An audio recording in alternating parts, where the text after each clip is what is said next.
येळकोट येळकोट येळकोट येळकोट पुण्यश्लोक अहिल्यादेवी होळकरांचा, सुभेदार मल्हारराव होळकरांचा, महाराजा यशवंतराव होळकरांचा, हर हर हर हर जय श्रीराम, जय जय श्रीराम। ज्या मनगटामध्ये बळबुद्धी आणि चातुर्य असतं तोच सुकृतत्वावरती लोकाभिमुख राजा बनू शकतो।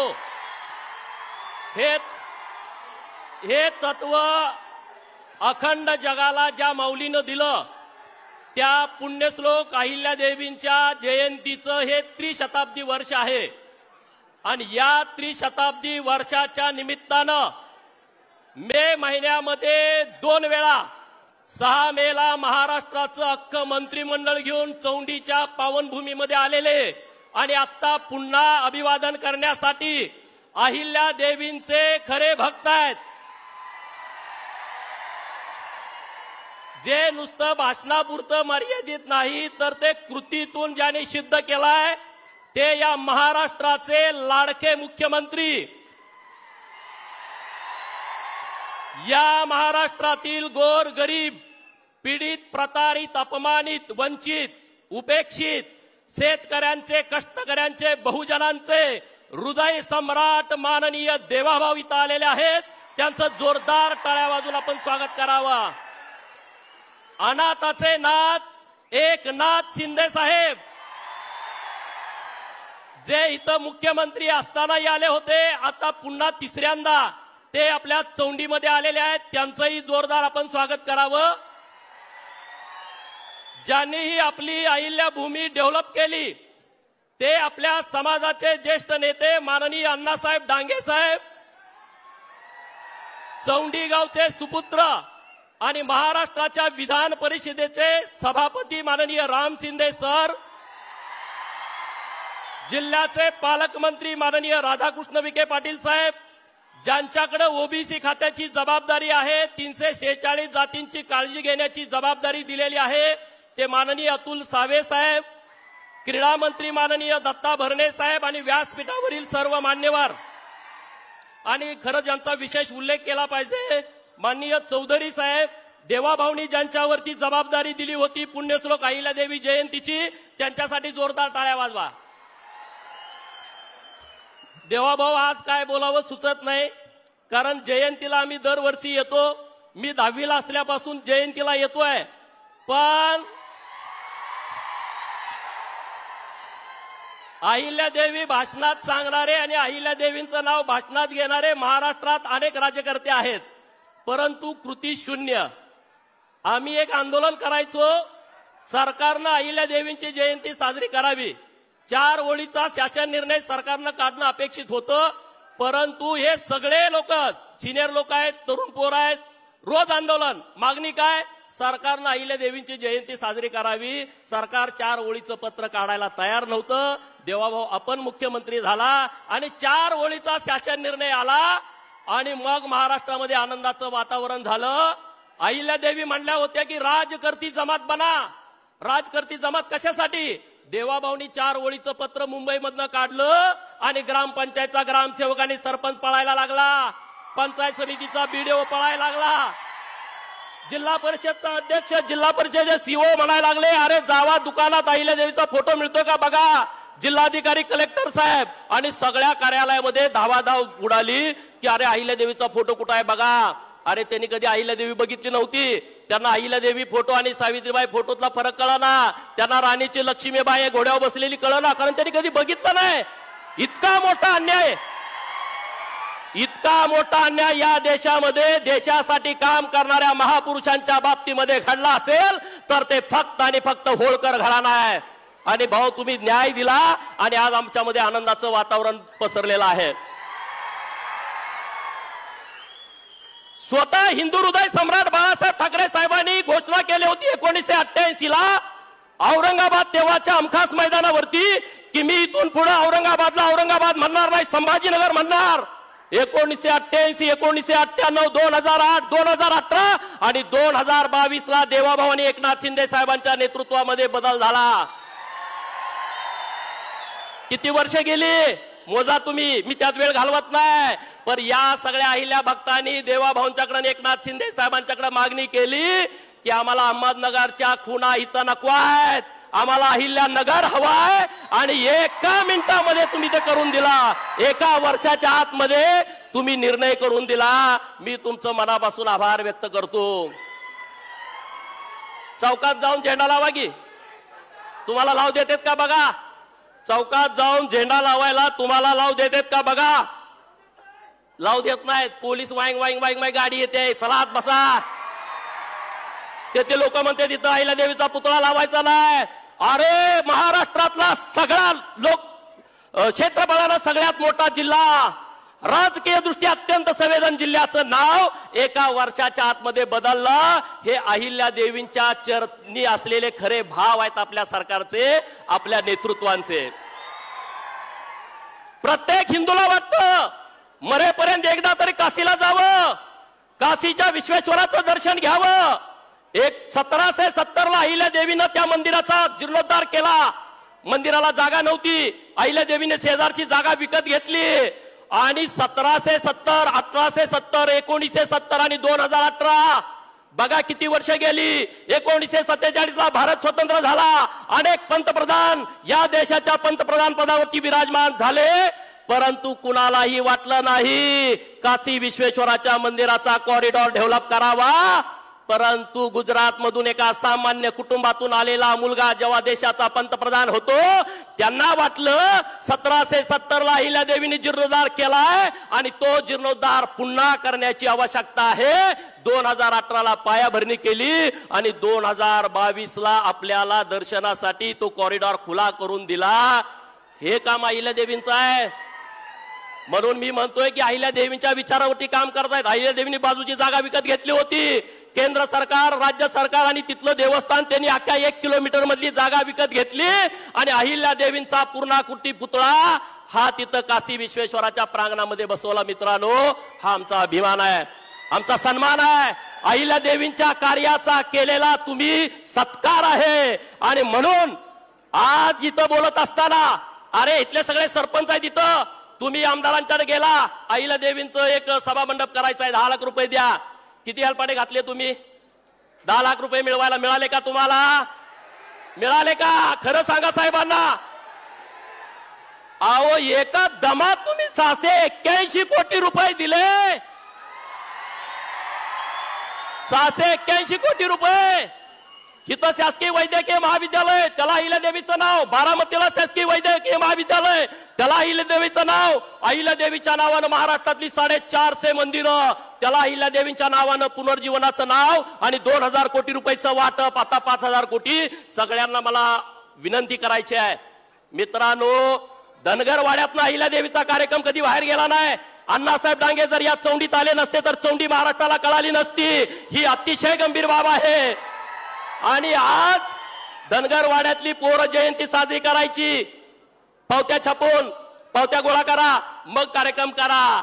पहिल्यांदा साहेब असं घडतंय, आम्ही सगळ्या फेसबुकला, व्हॉट्सअपला, ट्विटरला, सगळ्या भाजपच्या पेजवर बघतोय, सगळीकडे अहिल्यादेवी अहिल्यादेवी अहिल्यादेवी अहिल्यादेवी।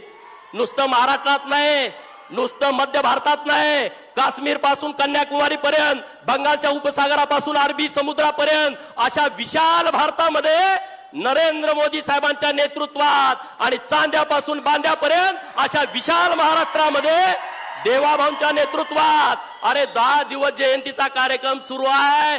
साहेब आम्ही सर्वजण ऋणी आहोत। अहिल्यादेवींना 300 वर्षानंतर न्याय मिळाला। 300 वर्षानंतर सगळे उभा राहून टाळ्या वाजवून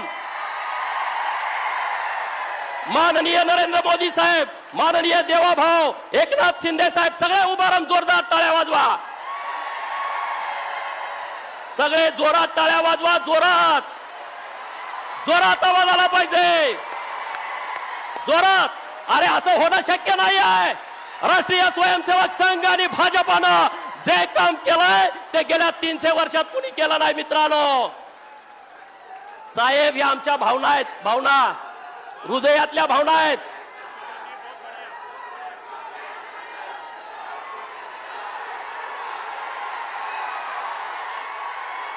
साहेब वाईट वाटतंय, हे कुणी काम केलं नाही. अहिल्या देवींची जयंती कुणी साजरी केली नाही, पण अख्ख्या देशात साजरी होते. उत्तर प्रदेशमध्ये साजरी होते, मध्य प्रदेशमध्ये साजरी होते, केरळामध्ये साजरी होते, अरे पश्चिम बंगालात साजरी होते. एकमेव महापुरुष अहिल्या देवींची जयंती अखंड देशामध्ये साजरी होते. मित्रांनो, आम्ही तुमच्या कायम ऋणात राहू. अहिल्या देवींना तुम्ही इतका सन्मान दिला, कारण अहिल्या देवीने काम सुद्धा या देशासाठी केलं होतं, कुठल्या जातीसाठी केलं नव्हतं, अखंड हिंदुस्थानासाठी काम केलं होतं, अखंड हिंदुस्थानासाठी. परंतु इतिहासकार जातीवादी निघाले. इतिहासकारांना लिहू वाटलं नाही. सुभेदार मल्हारराव होळकर एका मेंढपाळाचा पोरगा, अरे ज्याचा बाप राजा नव्हता, ज्याची आई राणी नव्हती, एका मेंढपाळाच्या पोटी जन्मलेला मेंढक्याचा पोरगा स्वतःच्या हिमतीवरती, धाडसावरती, पराक्रमावरती आणि तलवारीच्या पातीवरती सुभेदार होतो. आणि महाराष्ट्र नव्हे, त्यांचं गाव सातारा जिल्ह्यात आहे होळमुरुम, त्यांचं मामाचं गाव आहे नंदुरबार जिल्ह्यामध्ये तळोजाला, पण मध्य भारतामध्ये जाऊन सगळ्यांची दानादान उडवून देतो. थोरले बाजीराव पेशवे यांनी मल्हाररावांना संधी दिली, त्या संधीचं सोनं मल्हाररावांनी केला. छत्रपती शिवाजी महाराजांच्या पश्चात छत्रपती शिवाजी महाराजांचा मृत्यू आहे 1680चा, धर्मवीर छत्रपती संभाजी महाराजांचा मृत्यू आहे 1689चा, आणि सुभेदार मल्हारराव होळकरांचा जन्म आहे 1693चा. छत्रपती शिवाजी महाराजांच्या नंतर हे हिंदवी स्वराज्याची पताका खांद्यावरती कुणी घ्यायची असा बाका प्रसंग पुढे आला होता. तेव्हा काही सरदार सुभेदार पुढे आले, त्यात सगळ्यात अग्रेसर होते सुभेदार मल्हारराव होळकर. सुभेदार मल्हारराव होळकर, पण त्यांचा इतिहास आला नाही. यशवंतराव होळकरांचा इतिहास आला नाही. आज मी धन्यवाद देतो. नुसतं कार्यक्रम सुरू नाहीत, पुस्तकं लिहायचं सुरू आहे, नुसते कार्यक्रम सुरू नाहीत. अहिल्या देवींच्या हातामध्ये पिंड असणारा फोटो आम्ही बघितलाय, अहिल्या देवींच्या घोड्यावरचा तलवार असलेला फोटो आम्ही बघितलाय. पण साहेब, सगळ्या इतिहासाचा अभ्यास करून चित्र सुद्धा अहिल्या देवींची चित्ररूपी इतिहास आमच्या समोर आणण्याचा आता खूप चांगला प्रयोग महाराष्ट्रामध्ये आणि देशामध्ये झालेला आहे. कुठं आहेत ते दुसरे पक्ष? मी टीका टिप्पणी करायला उभा राहिलो नाही. आज फक्त सकाळी 7 वाजता 8 वाजता त्यांनी पोस्ट टाकल्या. अरे सोलापूरच्या विद्यापीठाला नाव दिलं, त्याची तुम्हाला पण किंमत नाही. त्या माझ्या दलित भावाला जाऊन विचारा ना. संभाजीनगरच्या मराठवाडा विद्यापीठाला महामानव डॉक्टर बाबासाहेब आंबेडकर साहेबांचं नाव द्यावं म्हणून सगळा दलित समाज रस्त्यावरती आला. किती अत्याचार झाले, किती अन्याय झाले, किती बलात्कार झाले, किती झोपड्या चालल्या आणि किती मर्डर झाले, तेव्हा बाबासाहेबांचं नाव दिलं. अरे आपल्या देवाभाऊनी आपल्या नुसत्या 4-5 आंदोलनावरती नाव दिलंय, त्याची तुम्हाला किंमत नाही. देवाभाऊ आता सोलापूरमध्ये अहिल्या देवींचा पूर्णाकृती पुतळा तयार आहे आणि नरेंद्र मोदी साहेबांच्या आपल्या उपस्थितीमध्ये तो पुतळा लोकार्पण व्हावा अशी कुलगुरूंची इच्छा आहे. तुम्ही तो कार्यक्रम लवकरात लवकर घ्यावा. मी आज काहीच मागणार नाही, मी आज काहीच मागणार नाही. आपण मागू परत. अरे आज इतकं दिलंय, इतकं दिलंय, इतकं दिलंय, दिलंय का नाही? खरं सांगा, दिलंय का नाही? सगळे सांगा. आरक्षणाचं तुमच्या मनामध्ये आहे, देवाभाऊ नक्की काहीतरी मार काढते, तुम्ही चिंता करू नका. बरोबर ना? कारण आरक्षणाची लढाई आम्ही कोर्टात लढत होतो तेव्हा देवाभाऊनी आणि एकनाथ शिंदे साहेबांनी जे मागील ते लिहून दिलं, दुर्दैवानं आमच्या विरोधात निर्णय केला. परंतु तुम्ही चिंता करू नका. देवाभाऊ आमच्या पोरांचं म्हणणं आहे, जिसकी जितनी संख्या भारी उसकी उतनी भागीदारी, या तत्वावरती आम्हाला न्याय मिळावा. अरे ओबीसीचं आरक्षण गेलं, आपलं सरकार आल्यानंतर आहे असं थांबवलं. जरा एकदा टाळ्या वाजवा देवाभाऊंसाठी. कोर्टामध्ये त्यांनी बाजू लावून धरली, शिंदे साहेबांनी, देवेंद्र फडणवीस साहेबांनी. जसंच्या तसं आरक्षण राहिलं मित्रांनो. पण आम्हाला काय, आम्ही कामात आहे, आम्ही मेहुणीच्या लग्नाला गेलो, सासरवाडीत कोणतर मेला, याच्या पलीकडे तुमची गाडी जाय ना. आज ज्या पद्धतीनं तुमचा उत्साह आहे, मी जास्तीचं बोलत नाही. देवाभाऊ, मी शब्द देतो सर्व लोकांच्या वतीनं, बाजी प्रभू देशपांडे जसे छत्रपती शिवाजी महाराजांच्यासाठी माझा राजा जोपर्यंत गडावरती पोहोचत नाही तोपर्यंत मी खिंड सोडणार नाही. माझा राजा गडावरती पोचला म्हणून तोफेचा आवाज माझ्या कानावरती येत नाही तोपर्यंत मी जीव सोडणार नाही. हे सगळे बाजू प्रभू देशपांड्यांसारखे प्रामाणिक आहेत. ज्याला लढायचं त्याला समोरासमोर, कारण मल्हारराव होळकरांनी हे जे शास्त्र आणलं लढाईचं ते समोरासमोर लढाईचं शास्त्र आहे. होळकरांची लढाई मागून नाही समोरून आहे, डायरेक्ट. आणि त्यामुळे हे सगळे मावळे हे तुमच्या सोबत राहतील. मी एक विनंती करणार आहे, धर्मांतरण बंदीचा कायदा पण महाराष्ट्रामध्ये आणताय, लव जिहादचा कायदा पण महाराष्ट्रामध्ये आणताय. माझी एक मागणी आपल्याकडं, पुण्यश्लोक अहिल्यादेवींच्या नावानं धर्मांतरणाचा कायदा या महाराष्ट्रामध्ये यावा आणि धर्मवीर छत्रपती संभाजी महाराजांच्या नावानं लव जिहादच्या विरोधातला कायदा या महाराष्ट्रामध्ये यावा अशी तुम्हाला सर्वांच्या वतीनं विनंती करतो. मी आता जास्तीचा वेळ घेत नाही, पण तुम्ही आम्हाला सर्वांनी उपकार केलेला आहे. आम्ही तुमच्या नक्की उपकारात राहू.